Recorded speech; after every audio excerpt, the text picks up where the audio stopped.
Toutes les monnaies que l'humanité a connues ont fini par disparaître. Pourquoi?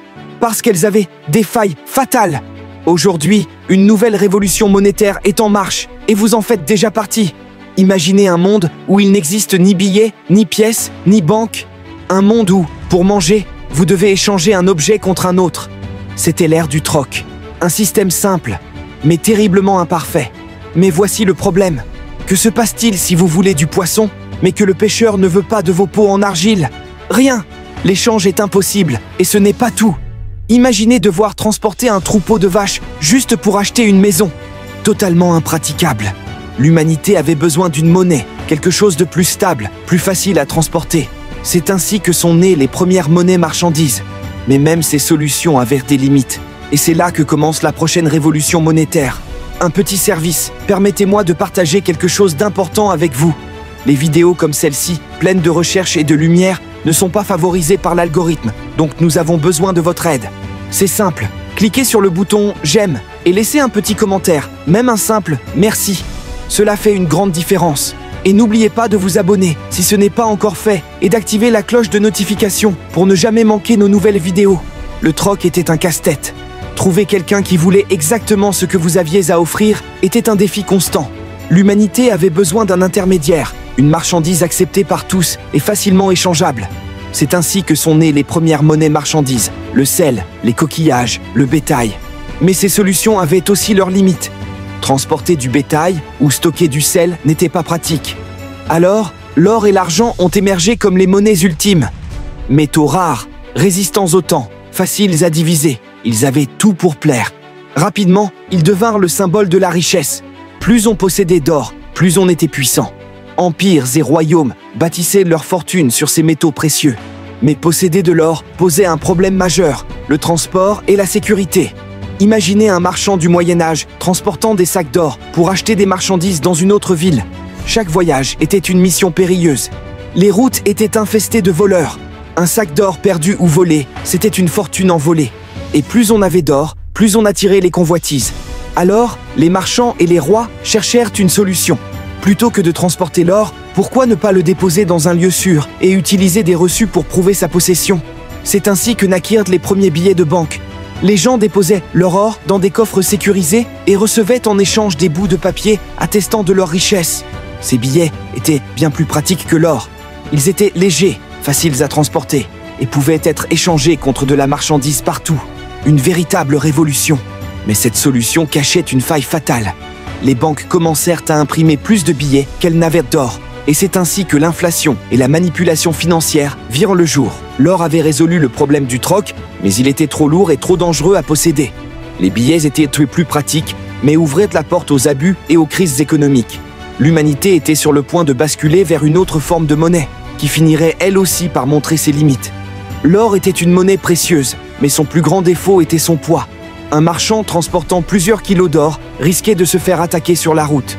Les banques et les orfèvres proposèrent alors une solution révolutionnaire, les billets de banque.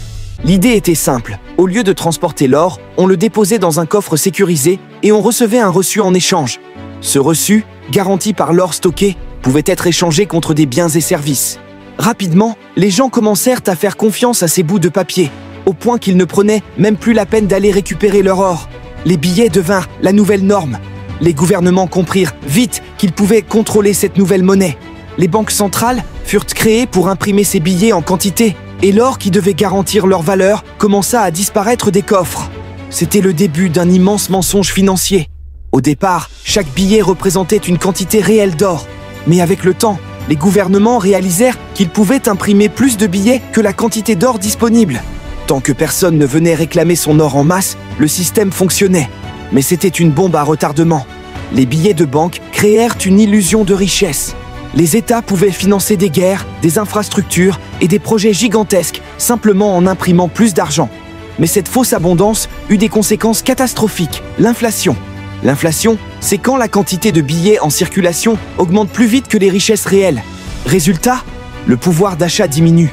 Ce qui valait 10 billets hier en vaut 20 aujourd'hui, puis 50 demain. L'argent perd de sa valeur. Prenons un exemple concret. Dans les années 1920, l'Allemagne imprimait des milliards de marks pour rembourser ses dettes. À un moment donné, Les gens utilisaient tôt des brouettes remplies de billets pour acheter du pain. La monnaie était devenue inutile. Le système des billets de banque avait montré sa plus grande faiblesse. D'autres pays ont connu le même sort. Le Zimbabwe en 2008, le Venezuela récemment. À chaque fois, le même problème. Imprimer trop d'argent sans richesse réelle derrière détruit l'économie. Autre problème majeur des billets, ils ont donné au gouvernement et aux banques un pouvoir absolu sur l'économie. Vos économies ne vous appartiennent plus totalement. Une crise financière? Les banques peuvent bloquer vos retraits. Les transferts d'argent sont surveillés. Impossible d'envoyer de l'argent sans que les banques ou les États le sachent. Les frais bancaires explosent. Chaque transaction passe par des intermédiaires qui prennent leur part. C'est ainsi qu'est née la banque moderne, un système qui contrôle chaque centime que vous possédez. L'humanité a compris que les billets, tout comme l'or avant eux, avaient atteint leurs limites. Il fallait une monnaie qui n'appartient pas aux banques, qui ne peut pas être imprimée à l'infini, et qui donne le contrôle à ceux qui l'utilisent. C'est ainsi qu'est née la monnaie numérique. Mais là encore, tout n'était pas parfait. Et c'est ici que commence la révolution des crypto-monnaies. Face à ce contrôle absolu, une question s'est imposée.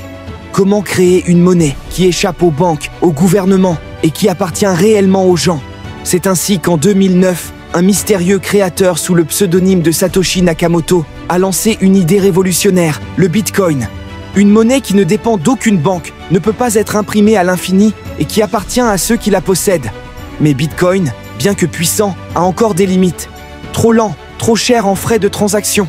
L'humanité avait besoin d'une monnaie numérique facile à utiliser, rapide et accessible à tous. C'est ici que commence l'histoire de Pi Network, la prochaine grande révolution monétaire. Pi Network, la révolution monétaire du futur. Pi Network n'est pas une crypto-monnaie ordinaire. Il efface les erreurs du passé et propose une solution révolutionnaire pour un monde en pleine transition numérique. Accessible à tous, sans investissement massif. Contrairement au Bitcoin, qui exige des machines puissantes et énergivores, Pi Network se mine facilement sur un simple smartphone sans épuiser la batterie. Plus besoin d'être un expert ou un riche investisseur pour y accéder. Indépendance totale des banques et des gouvernements. Là où les institutions financières peuvent bloquer ou manipuler votre argent, Pi Network est 100% décentralisé. Aucun contrôle extérieur, aucun risque de confiscation. Cette monnaie appartient exclusivement à sa communauté. Transactions ultra rapides et quasi gratuites.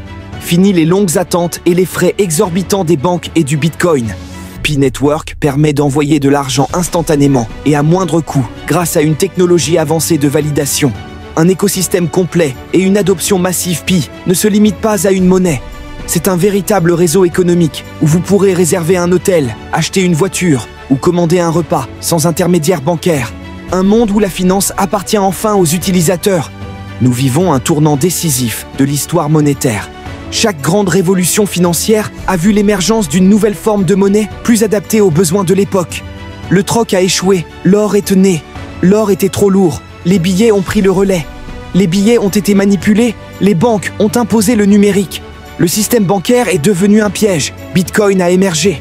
Bitcoin reste limité, Pi Network devient la solution ultime.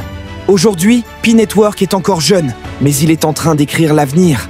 Ceux qui comprennent cette évolution maintenant seront les pionniers de la monnaie de demain. La question est simple.